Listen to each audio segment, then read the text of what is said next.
Hello, fellow plant enthusiasts.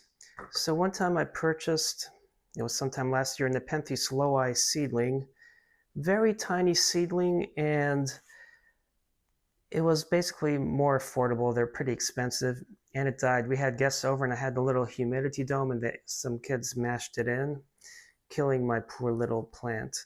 But you can see how the sphagnum moss has revived, and I have a sundew growing in there. I don't want to damage the sundew, but I want to keep it in here because it's doing well in there, and I'm not sure what variety it is. But I'm going to raise this stuff up so then I can plant my Nepenthes Alata in there. And this is the Alata.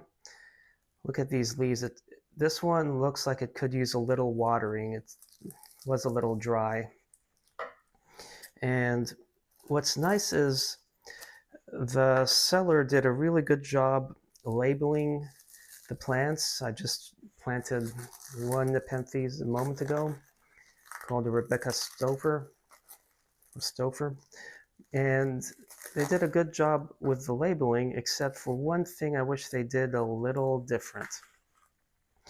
They provided also labels on the pots, but they taped it on there. So what happens is you pull this back, and now this is sticky.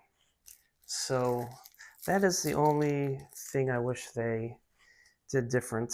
I get, well, probably not the only thing, because it would have been nice if they were easier to loosen versus this tape, the way they tape them shut, but it's typical with plants. So now I'm going to pull this out. It should be a little plug in there.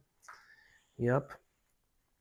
And I'm going to just let this go in there.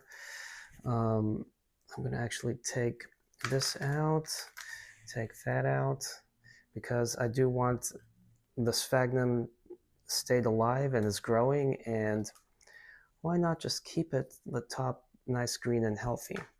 So I'm going to do that. I'm not actually going to stick this all the way to the bottom of the container, and I'm going to let the roots wrap like this, just and they'll spread and they'll go down. And then they used long fiber sphagnum as a surface, but they grew it in peat and perlite.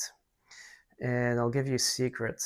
Nepenthes typically do better in pure long fiber sphagnum moss. At least that's what I've experienced, because the roots, they need to breathe.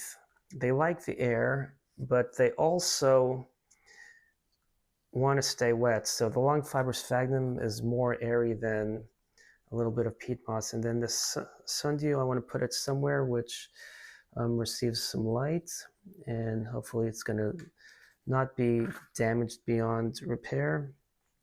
I'm going to fill in, and I have some more long fiber there, but I'll just use from here. Just fill in the pot a little, and there we go. Now, it is fairly watered because I've been watering it to keep the sundew alive, but I'm just going to add a little more water to it. There we go, and now I can place it on a sunny windowsill and enjoy these pictures as they grow. So you can see a tiny one here. Well, thanks for watching, and happy planting.